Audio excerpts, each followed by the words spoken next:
All right. Well, hello, everyone, and welcome to the 5/5 of 2023 Mother Mary monthly message. I'm so happy that you could join either tonight with all of us here or later on if you're watching the video, because this is one of the most dramatic times for change that we've had. And when I get into that in just a moment, I think you'll see what I'm talking about and what Mother Mary's talking about, because we have been a little bit like the tightrope walkers, and there they are with their pole on the on the tightrope, trying not to fall, trying to stay the course, trying to be kind, compassionate, loving, balanced, and all of that. And with everything that's been happening in the world, politically, planet-wise, health-wise, and everything else, more and more people that I know in this last month of before now have had some sort of physical break or fall. Myself, I had a rib injury that came as a in a sort of strange way, in that I had gone to the chiropractor, as I usually have for like once a month. And instead of the table dropping, she came down on me with all of her weight and cracked my rib. And she knew it and I knew it at the time. And so it's been a month of pain, and a month of being taped, and a month of being restricted in movement, and not really being able to sleep. And when these things happen, certainly from a human perspective, all of us are like, whoa, no, that's not what I want. That's not what I asked for. And in this process, a few things happened for me that I want to share because I think they're more universal. And one of them was that I asked for help. Yeah. And many of us are very self-sufficient. We're used to getting things done. We're used to, being on our own and taking care of things. And that's certainly been true for me. But literally, there were so many things I couldn't do. Tying my shoes was a challenge. So I asked for help. I asked for Reiki. I went out and talked to different people about, what worked. I tried everything from, arnica and, different homeopathic things. And it was working, but I realized there's something deeper happening. And so I sat with Mother Mary, and I sat with, my higher self, and with the gang, the angels. And I said, what is this? Because I got the memo, and I really don't want to have this continue. And what I heard was the balance in each person is right now shifting differently than it ever has for each person. So in other words, I had been going to the chiropractor once a month. Okay, got on maintenance and whatever. That's not working. That's not working. I had been eating certain things. That's not working. I had been treating everything kind of like a recipe. And if the environment changes in a way, the recipe needs to change as well. And so I'm happy to report that today I have no tape on my ribs. I'm out of pain. And some of it had to do with clearing patterns in my body that had to do with past and even past lives in which I felt fearful about really being myself. I felt fearful about trusting. I felt fearful about certain things. And that had constricted literally my rib cage and my heart. And so my rib breaking broke open patterns and my heart in a way, and reaching out to other people. I had so many people come by and give me Reiki or send me distance Reiki. I had people bring me soup. I had people bring me flowers. And I have to say, I was so moved and touched that each time I would almost burst into tears from that kindness. And I realized it's been a very long time, with COVID and the pandemic craziness that was going on with that. I had armored myself in a way and held my body in a way to protect myself without even realizing it. So in just a moment, I'm going to bring in Mother Mary to clarify this a little bit more, but I wanted to share my own personal story because I had to cancel my trip to Ohio, not cancel it, but postpone it. And I had to cancel a trip to Florida that I had been looking forward to because I literally couldn't move. And meanwhile, I'm packing to move. So it was sort of this sort of crazy melange of different things happening. But what I want to say is if you or your loved ones have experienced something that was fracturing or difficult or challenging, not only is it important, I think, to get whatever medical intervention is appropriate for whatever you're experiencing, but also to take a look at, is this a microcosm? Is there something in my body and my way of being that this event is trying to show me? And if nothing else, I think what has been shown, pardon me, is our need for compassion and our need for tenderness and our need for each other. So I just want to thank everybody that was there for me, and don't stop. Don't stop. I'm 95%, but I'm going for 110 to really be all in for all of you. But just know when something like that happens, we can use it, we can consecrate it and use it to learn and to grow and to be, because I do feel more heart-centered and even more tender and open than I was before. So that's my story. So Mother Mary and I have been companions now for about 25 years. And it's always a delight because I don't always know what she's going to say, although she's going to talk a little bit, I think, about balance. But I think over all of these years, it's always been how to feel more loving and more loved, because many of us are very loving, but we don't always let that love come in. So let's see what Mother Mary has to say.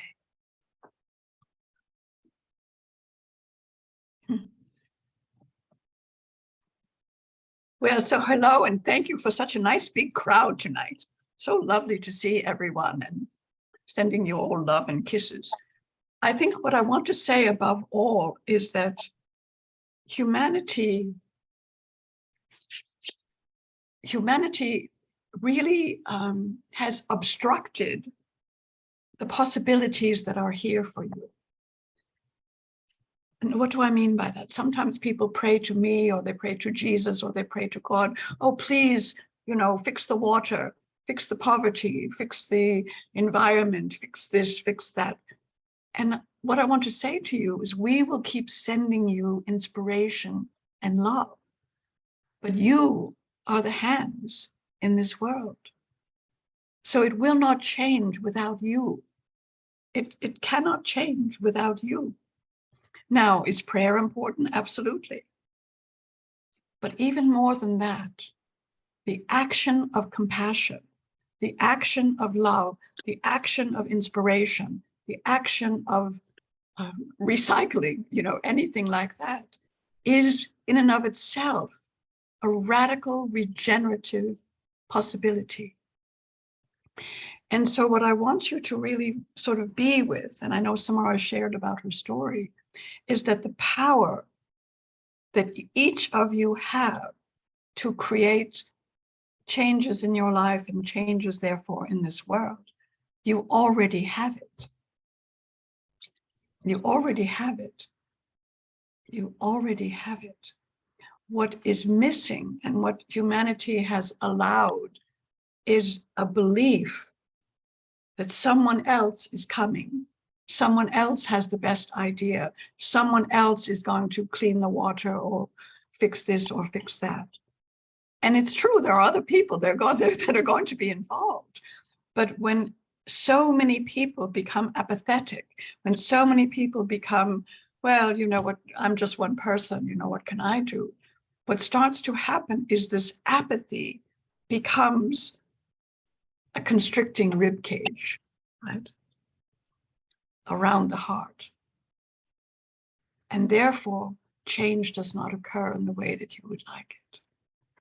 So one of the enemies of change is not just fear, it's apathy.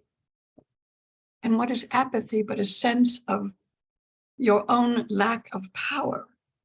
And it's not true. You have the power. You can go online and look at stories of inspiration of children, solving problems and people doing wonderful things. And you can take that in and say, well, I wonder what I might like to do. Or you can say, well, that's great. And I guess, I don't know, I'll wait for someone to tell me what to do. And so sometimes I hear the prayers of people saying, Mother Mary, tell me what to do. What's mine to do? And the reality is, I cannot tell you what to do. Your own soul, your own connection with God, your own higher self has the plan for you. I'm an encourager, but I can't tell you what to do. And so I want you to take the gloves off and the masks off and open the rib cage, if you will, and all of these things so that you can really understand there's nothing in the way of creating something more delicious for you, more loving for you, more life-affirming for you. There's nothing in the way. So here we go. So now you think, well, okay, I need to just check with my higher self. What should I do? Now, I'll give you some clues because I think that could be helpful. You're not all meant to be Mother Teresa building, orphanages in India. That's wonderful, but that's not perhaps what so many of you are here to do. But what you are here to do is open your eyes, your ears, your heart, and your mind to the difficulties you see in the world. I know, I can feel you go, oh no, Mother Mary, I'll be overwhelmed. There's so much, there's so much, there's so much. I want you to open all of those as a witness. So witness the difficulties in the world. Witness the challenges with the planet, with the water, with the children, with the food, whatever, just witness them. And then ask inside, which touches me most deeply?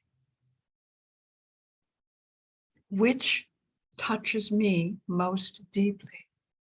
And now you'll find your interest is going to be along maybe more than one, but often one of those will sort of pop out as the most compelling for you. And then you think, okay, I know for each of you, this might sound confusing, but let me give an example.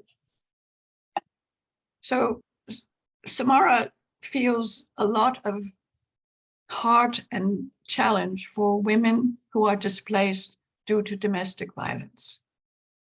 That's, one of the many challenges in the world. So what does she do? Well, what she's decided to do and what she's done a number of times is whenever she has more things, clothes, whatever, than she needs, she takes them to the little resale store where they then sell those things and then have the money for the women. And then she also sends Reiki to all people who are experiencing abuse. So there's both a practical and sort of an esoteric practice that she does. Now, has that solved the problem? No, it has not. But what it does is it engages her in one of the difficulties in the world in a way that feels loving to her, as well as loving to those who are going through that. So the actions you take don't have to be millions of dollars and, all of that. They can be. But what they are is taking your heart, what you've seen, what you've heard, and saying, what's mine that I can do today or this week or this month? And then you do that. Out of that comes the opportunity to connect with others who share that same love of that challenge, the same desire to do something about that challenge. And now you find kind of a group of soul friends, even if it's just on Zoom or having coffee or lunch or whatever. And there's well, I don't want to get too mathematical. There's a conjunction of those souls who are now operating toward this solving whatever this issue might be. And what changes then is there is no longer the apathy of, well, what could I do, right? And there is an ignition of passion, an ignition of passion. And that is power. The ignition of your passion is your power. So what I invite you to do now in May, this wonderful springtime, is take a look at all of these challenges in the world.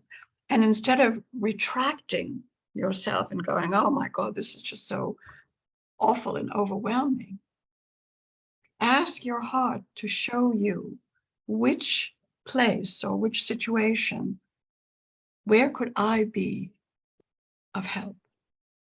And then do it. Do it. Go volunteer at the food bank or whatever it is. Because when you step into action, you are reclaiming your divine power to make a difference in the world. And so, yes, although it won't solve every issue instantaneously, can you see how this wellspring begins to build and grow and be the opposite of all the blaming and finger pointing and naysaying and all of that that's going on? Because what that does, it just diminishes the power of all of the people who are running around in agony about what's going on. You're not meant to be in agony, but you're also not meant to be passive or apathetic.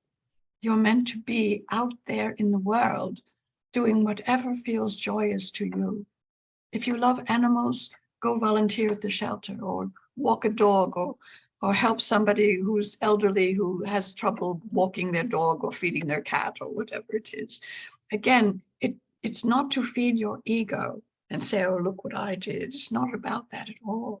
It's to engage your humanity and your divinity and regain the power that lies within you to create a life in a world that feels good to you, that feels enlivening to you, that feels like it's changing. Now, I've said all that, and you're already a beautiful audience because you wouldn't be listening to me if you weren't already on board with this idea. But what I want to tell you is the more that you are seen doing that, without, again, not without ego, not without, oh, look what I did. But what starts to happen then is whether it's a neighbor or a friend or someone who's just noticing what you're doing, something ignites in them as well. And perhaps they didn't talk to me and they didn't do their practice with checking into what the ills of the world are. But when they see you, they see a part of themselves as a possibility, doing something like what you're doing. Right now, you know, the old power structures are hanging on because they know their time is up. Their time is up. Now, what does that mean? Tonight, tomorrow, next week, next year? I wish I could say so. But you see, again, you have the power to change. I have the power to inspire, suggest, urge, but you have the power to change. This world will change as each and every person takes their own power back and puts it into the world in whatever way feels nurturing, nurturing to that difficulty, but also nurturing to you. Now, the other thing I want to talk about, because I love what Samara said about the balance beam, walking balance beam. For those of you that have been overgiving, for those of you that have given every day, you're out, doing all of these wonderful things for everyone else. You get home, you're exhausted, you put your feet up and you think, oh, whoa, that has to change also. Because yes, there's apathy over here, but there's also exhaustion over here. And we don't want either one. We don't want apathy and we don't want exhaustion. So if you're someone who's already doing so much in the world, you're already doing your Reiki practice, you're already giving energy, you're whatever, volunteering, etc. Thank you, thank you, thank you.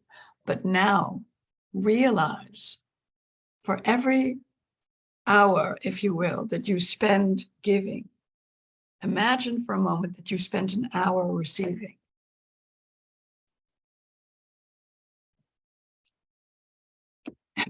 I know some of you are so shocked. I'm like, all right, let's call it 15 minutes then.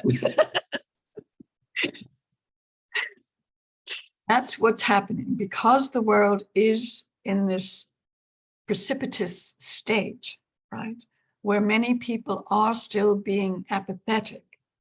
Those of you that are taking action, I don't want you to move into exhaustion, right?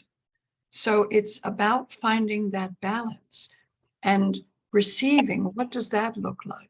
Samara told you about her ribs and how wonderful it was to have people, bring Reiki and soup and things like that. Receiving can be as simple as playing your favorite song while you drink a cup of tea and look out at nature. So for each of you, there is an inherent balance, a balancing beam within you. I don't know what else to call it. There's an inherent sense of balance within you. And so when you have been giving too much, the exhaustion leads to sometimes falling, sometimes physical issues, sometimes ribs going out, whatever it would be. So when that occurs, say, okay, I'm out of balance. And so I need to take some time to nurture myself so that I can then engage again in the world.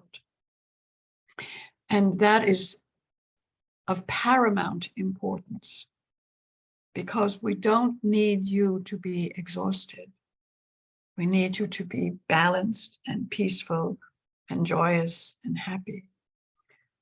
And then from there, go out and do whatever you're feeling guided to do. If another idea for you to just consider is if you are a microcosm of the macrocosm, right? A fractal, if you will, right? A fractal of the whole. If you are exhausted, oh, sorry.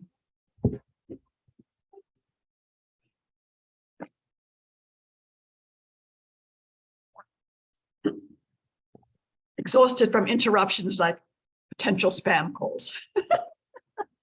Anyway, so if you're this microcosm of the macrocosm and you're exhausted, that's just adding exhaustion into the world, right?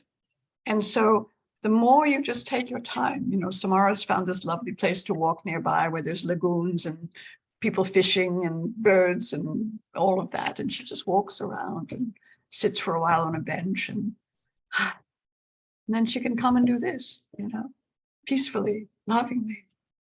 And so don't be exhausted thinking that that is somehow more spiritual. It's not. It's just exhaustion.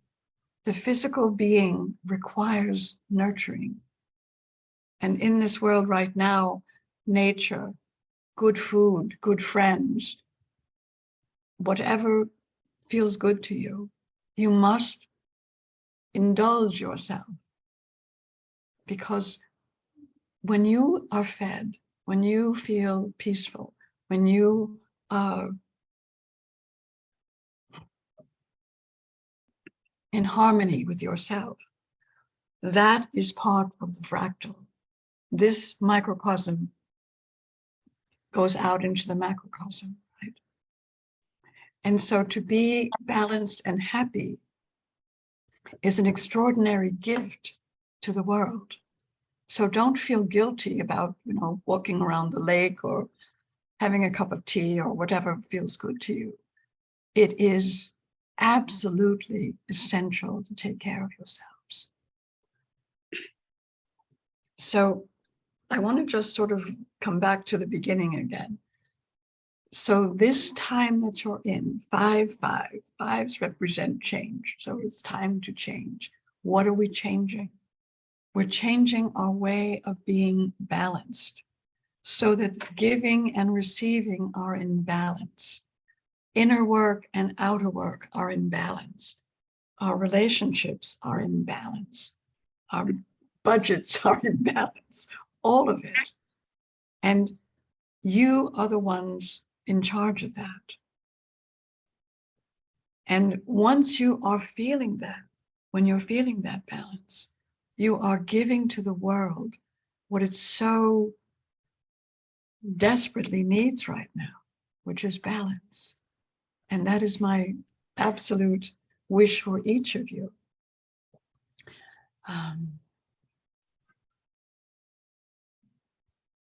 So I'm going to just take a moment with those of you on the video and just invite you for just a moment to close your eyes and to feel inside in your body as if there were two streams.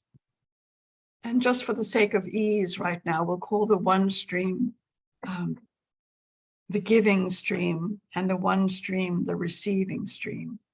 So giving is how you are operating in the world, what you're offering, the people you're sharing with, all of that.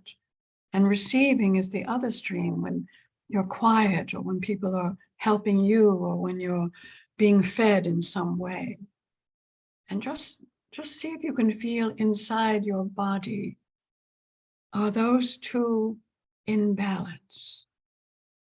Or is one a great deal more prevalent than the other?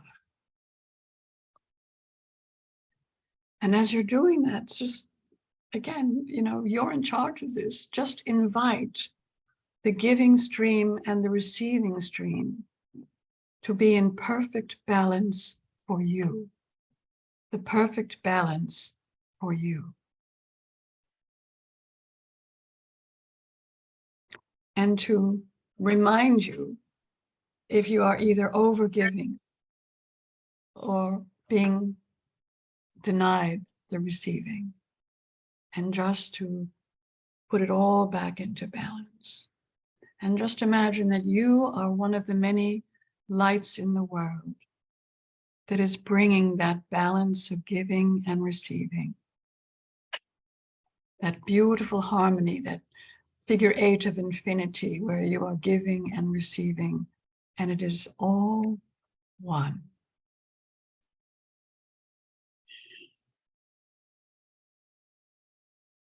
So that's the goal from now on, giving and receiving as one. I love you all so much. And I'm going to be just, again, reminding you and inspiring you. You cannot give what you do not have. So you must give to yourself in order to give to others. I love you all so much. And I'm going to stop the video and visit with those who are on now, but I'll see you again on 6/6 from Colorado. Bye. Bye.